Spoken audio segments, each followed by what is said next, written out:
ब्रह्म ज्ञान क्या है, इसे भिन्न भिन्न प्रकारों से पूज्य श्री उड़िया बाबा जी के उपदेशों के द्वारा समझने का प्रयास करते हैं। एक व्यक्ति ने महाराज जी से पूछा कि ब्रह्म ज्ञान क्या है।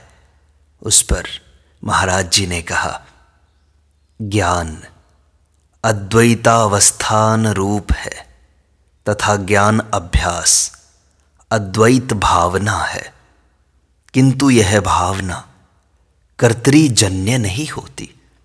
जो भावना द्वैत संबंधिनी होती है वह कर्तृजन्य हुआ करती है। यह भावना अद्वैत संबंधिनी होने के कारण कर्तृजन्य नहीं है। महाराज जी, ब्रह्म अभ्यास का क्या स्वरूप है? ब्रह्म का चिंतन करना, उसी का कथन करना, उसी को आपस में समझना, इस एक निष्ठा को ही बुद्ध जन ब्रह्म अभ्यास कहते हैं। दृश्य की असंभवता के ज्ञान से राग द्वेष आदि के तनु हो जाने पर जो बलवती रति उदित होती है वह ब्रह्म अभ्यास कहलाता है। यह श्लोक भक्त और जिज्ञासु दोनों के लिए है। तच्चिंतनम तत्कथनम अन्योन्यम तत्प्रबोधनम एतद एक परत्वम च ब्रह्माभ्यासम विदुर्बुधाः। भगवान के नाम, रूप, गुण और लीलाओं का कीर्तन एवं श्रवण करना भक्त का अभ्यास है तथा संसार क्या है, मैं क्या हूं, इसका विचारना ज्ञान मार्गी का अभ्यास है। उसकी दृष्टि में वही सर्व है और वही सर्वातीत है। अंतर्मुख दृष्टि से वह सर्वातीत है तथा बहिर्मुखी वृत्ति होने पर सर्वस्वरूप वही है। इसी को वेदांतियों का ब्रह्म अभ्यास कहते हैं। किंतु इनमें अन्वय रूप अभ्यास वही कर सकता है जिसे स्वरूप का बोध हो गया है। जो अतत्वज्ञ है, जानता नहीं है, वह इस अभ्यास का अधिकारी नहीं है।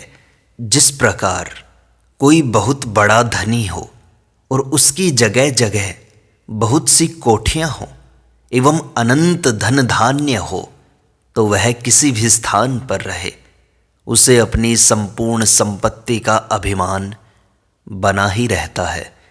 वह जानता है कि मेरी संपत्ति सर्वत्र है, इसकी आवश्यकता नहीं कि वह सारी संपत्ति उसके सामने ही रहे।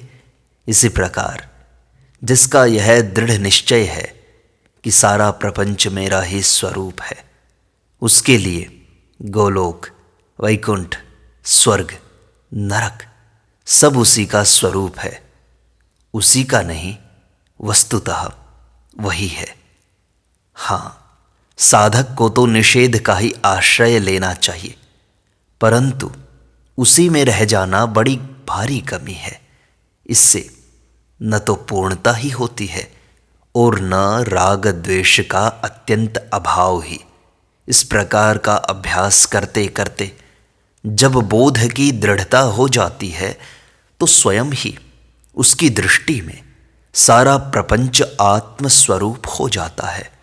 गढ़मुक्तेश्वर में मुझसे एक महात्मा ने कहा था कि एक बार जब वे हरिद्वार में थे, श्री पूर्णाश्रम स्वामी वहां आए। उन दिनों इतना कड़ा शीत था कि सब लोग बहुत से कपड़े पहनने पर भी ठिठुरे जाते थे, परंतु लोगों ने देखा कि स्वामी जी दिगंबर होने पर भी सर्वथा निश्चल हैं। उनके शरीर में रोमांच भी नहीं दिखाई देता। कुछ महात्माओं ने उनसे इसका कारण पूछा तो स्वामी जी ने एक श्लोक बताया जिसका अर्थ यह है, तुम सूर्य हो, तुम चंद्रमा हो, तुम पवन हो, तुम अग्नि हो, तुम जल हो, तुम ही आकाश हो, तुम भूमि हो, तुम ही आत्मा हो।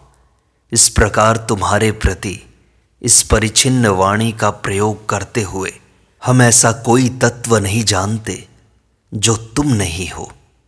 मुझे इस बात की भ्रांति त्रिकाल में भी नहीं होती कि शीत उष्ण सुख दुख कोई भी द्वंद्व मुझसे भिन्न है। मैं चिद आकाश हूँ, इस बात का मुझे निरंतर अनुभव रहता है। महाराज जी, इससे तो यह जान पड़ता है कि जिसमें तितिक्षा की कमी देखी जाती है उनमें बोध की कमी रहती है। बोध में कमी न भी हो तो भी बोध निष्ठा में तो कमी माननी ही पड़ेगी। ब्रह्मनिष्ठ में तितिक्षा का होना स्वाभाविक है। देखो, जिस प्रकार यह शरीर मुझसे भिन्न है, उसी प्रकार प्राण और मन भी हमसे भिन्न है। परंतु जिस प्रकार शरीर के अवयवों को हम इच्छानुसार काम में ला सकते हैं, उसी प्रकार मन और प्राण पर हमारा शासन नहीं है। प्राण और बुद्धि स्वाधीन न होने के कारण हम इनके अधिपति होने पर भी उस आधिपत्य को खो बैठते हैं। सनक आदि और वर्तमान बोधवानों के बोध में कुछ भी अंतर नहीं है, किंतु सनक आदि महर्षियों को एक क्षण के लिए भी स्वरूप विस्मृत नहीं होता। इसी से उनकी यथेच्छ गति है। उनके दिव्य शरीर हैं। भगवान श्री कृष्ण ने जो रास लीला की थी, वह क्या बिना मन और प्राण का आधिपत्य हुए बिना संभव थी? इसी प्रकार श्री पूर्ण आश्रम जी के समान जो कोई दिव्य देहधारी योगी उत्पन्न हो जाते हैं, उनमें हम लोगों की अपेक्षा अधिक तितिक्षा देखी जाती है। किंतु यदि हमें वस्तु लक्षित हो गई है तो बोध में तो हमारे और उनके बीच कोई अंतर हो ही नहीं सकता। जो बोध वशिष्ठ आदि को था, वह बोध यदि हमें न हुआ तो वह बोध ही क्या हुआ? एक बार मैंने अच्युत मुनि से पूछा था कि अज्ञान किसे कहते हैं। उन्होंने कहा, लोग जो कहते हैं कि जो ज्ञान वशिष्ठ आदि को था, वह क्या हमें हो सकता है? यही अज्ञान का प्रधान चिन्ह है। किंतु यह कथन बोध के ही विषय में है, बोध निष्ठा के विषय में नहीं। महाराज जी, बोध हो जाने पर राग द्वेष आदि मन के विकार रहते हैं या नहीं? वीत राग भय क्रोधैर मुनिभिर्वेद पार गैः निर्विकल्पो ह्ययम् दृष्टः प्रपंचोपशमोद्वयः।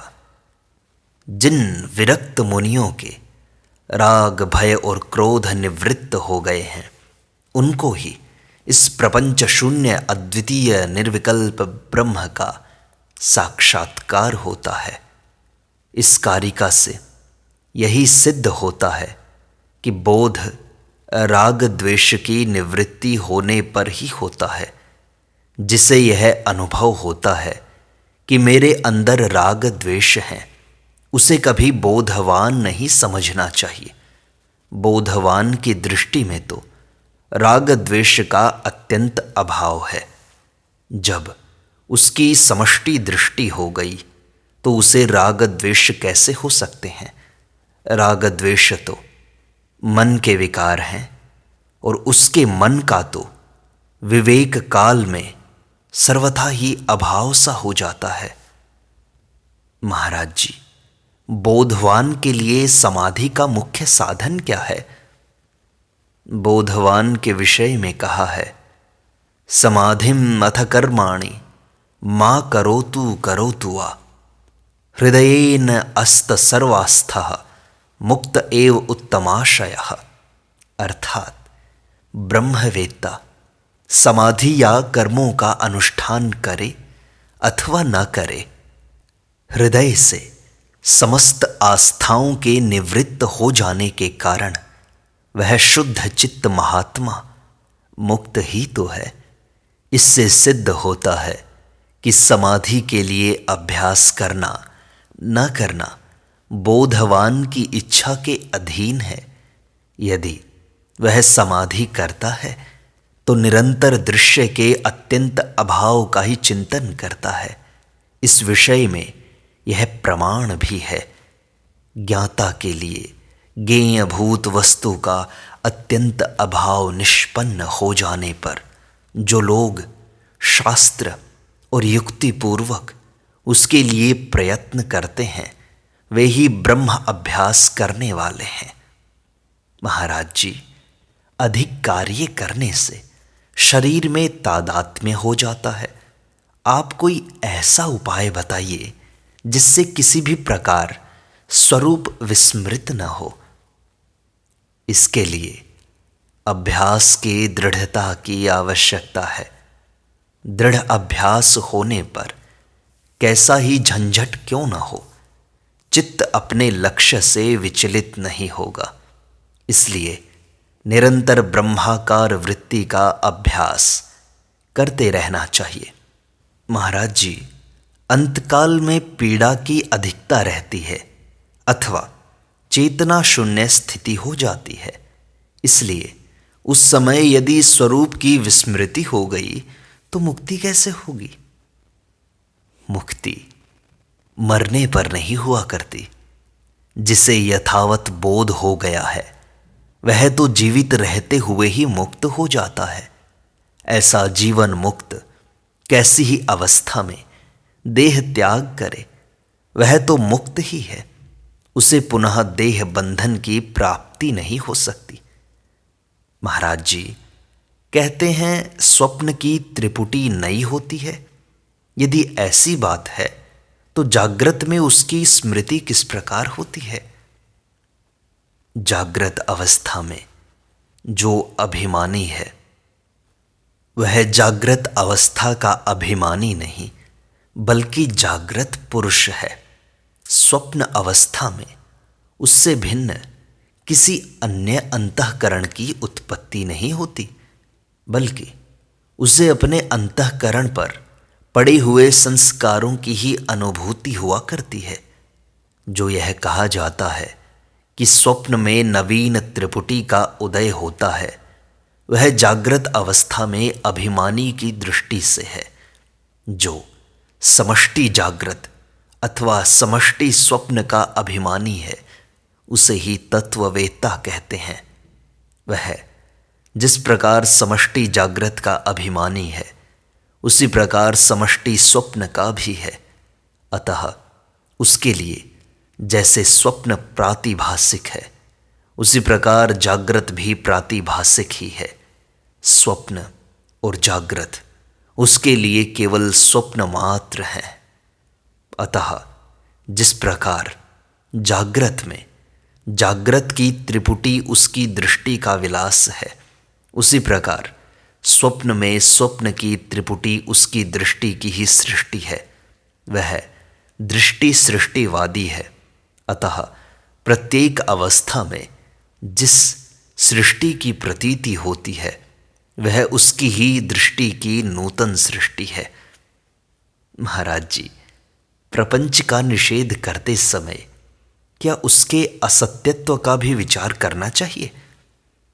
निषेध दो प्रकार का है, विवेकी का और बोधवान का। बोधवान प्रपंच का अवस्तुत्व देखता है इसलिए निषेध करता है, तथा विवेकी उसे अनात्मा जानकर अपने को उससे भिन्न अनुभव करने के लिए उसका निषेध करता है। विवेकी के निषेध में प्रपंच की पृथक सत्ता रहती है, किंतु बोधवान उसकी असत्ता देखता है। तो महाराज जी, यदि वृत्ति का काम आवरण भंग ही है तो वृत्ति व्याप्ति का क्या अर्थ है? देखो, वृत्ति का अपने आप में कोई स्वरूप नहीं है। वह जिस विषय में जाती है उसी का रूप धारण कर लेती है और उसी के अनुसार उसका स्वरूप भी देश काल अवच्छिन्न हो जाता है। फिर उस वस्तु का स्फुरण चिदाभास से होता है उसका नाम है फल व्याप्ति। यह नियम इदम रूप से स्फुरित होने वाले पदार्थों के विषय में है, किंतु आत्मा कोई परिच्छिन्न अथवा पर प्रकाश्य पदार्थ नहीं है। अतः जब समस्त अनात्म वस्तुओं का बाध करके वृत्ति अहम अर्थ में पहुंचती है, तो उसमें कोई परिच्छेद न होने के कारण उससे किसी आकार विशेष का स्फुरण नहीं होता। अनात्म पदार्थों का निषेध करते करते जब वृत्ति अभाव आकार होती है, तो उसे ही श्रुति प्रतिपादित सूक्ष्म बुद्धि कहते हैं। उसी के द्वारा गुरु कृपा से तत्वबोध होता है। तत्वबोध के होते ही फिर अनात्म वस्तु कुछ भी नहीं रहती। फिर तो समुद्र से तरंग, सूर्य से किरण और मृतिका से घटादि के समान उसे कोई भी वस्तु अपने से भिन्न प्रतीत नहीं होती। महाराज जी, किंतु सूक्ष्म बुद्धि भी तो गुणमयी होती है।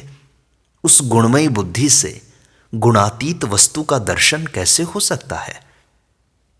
सूक्ष्म बुद्धि से भी परमार्थ तत्व का इदमतया दर्शन नहीं होता, बल्कि उससे वह लक्षित होता है। बुद्धिवृत्ति केवल आवरण भंग करती है। वस्तु तो स्वयं प्रकाश है। उसे प्रकाशित करने में बुद्धि की अपेक्षा नहीं रहती। इसी से महावाक्य के तत् और त्वम पद की एकता भी अभिधा वृत्ति से नहीं होती। वहाँ भी लक्षणा करनी पड़ती है, क्योंकि परमार्थ तत्व किसी भी शब्द का वाच्य नहीं है। महाराज जी, ज्ञान और ज्ञान निष्ठा में क्या अंतर है? परमार्थ वस्तु यह है, इस बात को जान लेना ज्ञान है। जैसे किसी का पिता यह बतलाकर मर गया कि हमारे पास 1,00,000 रुपया है, और यह विश्वास भी हो गया कि हमारे घर में किसी स्थान पर 1,00,000 रुपए गड़े हुए हैं, परंतु उन्हें कभी खोदकर नहीं देखा और न उपयोग ही किया। ऐसी अवस्था में अपने लखपति होने का अभिमान होने पर भी वह रहा कंगाल का कंगाल ही, तथा उसका भूखों मरना भी नहीं छूटा। इसी प्रकार जब तक अभ्यास द्वारा बोध वृत्ति की स्थिरता नहीं होती, तब तक वस्तु लक्षित होने पर भी ब्रह्मानंद की प्राप्ति नहीं होती। इस बोध वृत्ति की स्थिरता का नाम ही ज्ञान निष्ठा है। महाराज जी, वृत्ति नित्य है या अनित्य? अज्ञानी की दृष्टि से वृत्ति नित्य है। बोध हो जाने पर भी जब तक प्रारब्ध शेष है, तब तक तो वृत्ति रहेगी ही। प्रारब्ध का क्षय होते ही वृत्ति भी क्षीण हो जाती है, किंतु अज्ञानियों और उपासकों की वृत्ति देहपात के पश्चात भी नहीं छूटती। यह अकाट्य सिद्धांत है। सृष्टि से दृष्टि को हटाना यह योग है, और दृष्टि से सृष्टि को बनाना यह वेदांत है। इसी को दृष्टि सृष्टिवाद कहते हैं। इस दृष्टि का निवृत्त हो जाना ही मोक्ष है। तो महाराज जी, अज्ञान की निवृत्ति होते ही द्वैत की निवृत्ति हो जाती है। फिर गुरु शिष्य आदि संबंध किस प्रकार रहता है? बोधवान का गुरु शिष्य आदि व्यवहार भी अद्वैत में ही होता है। उसमें द्वैत नहीं है। मरुभूमि में जो तरंग, फेन एवं बुदबुदादि प्रतीत होते हैं, वह यद्यपि मरुभूमि के याथात्म्य को जानने वाले और न जानने वाले दोनों को समान ही प्रतीत होते हैं, तथापि जानने वाले के लिए वह सब मरुस्थल मात्र ही है। इसी प्रकार बोधवान यद्यपि सब प्रकार का व्यवहार देखता है, तथापि वह उसके शुद्ध रूप से भिन्न कुछ भी नहीं है। वह जानता होता है। कहीं वह युद्ध करता है, कहीं कर्म का अनुष्ठान करता है, कहीं उपासना में तत्पर है और कहीं तरह तरह के लौकिक व्यवहारों में संलग्न है, किंतु उसकी दृष्टि में ये सब उसका अपना आप ही तो है। महाराज जी, बोध दृष्टि क्या है? लोक में 4 प्रकार की दृष्टियां हैं। भगवान सब में है, यह भेद दृष्टि है।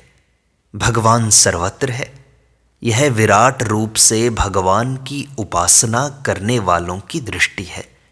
भगवान सबसे अलग है, यह निर्गुण उपासकों की दृष्टि है।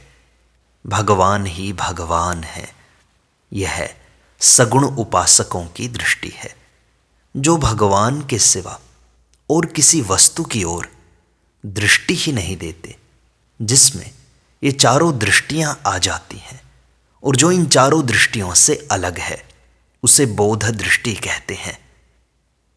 महाराज जी, यदि आत्मा अप्रमेय है तो उसकी प्रमा कैसे होती है?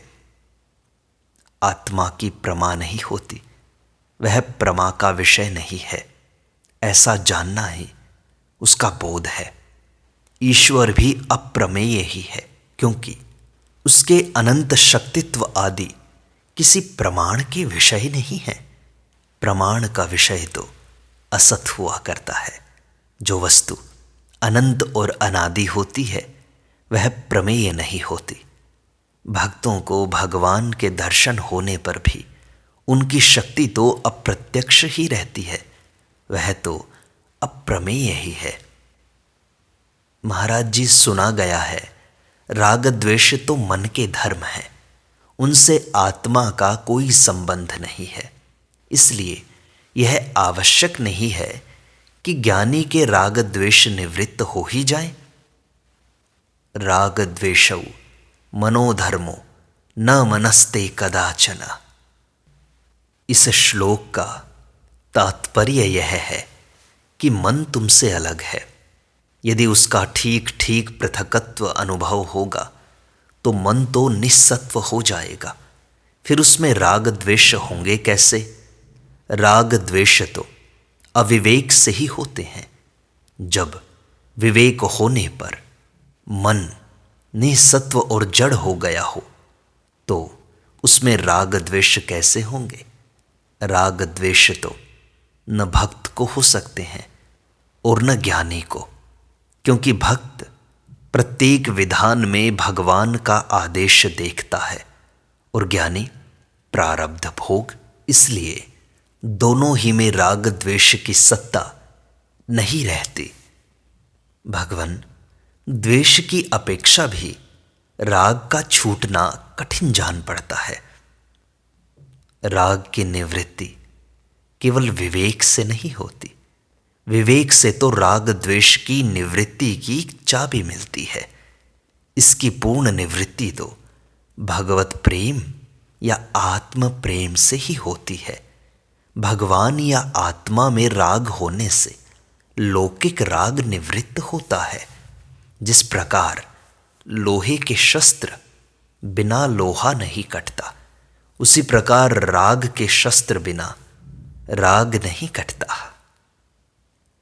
महाराज जी, शास्त्र का सिद्धांत है कि जब निष्काम कर्म और उपासना के द्वारा चित्त शांत हो जाता है, तभी आत्म तत्व की जिज्ञासा होती है।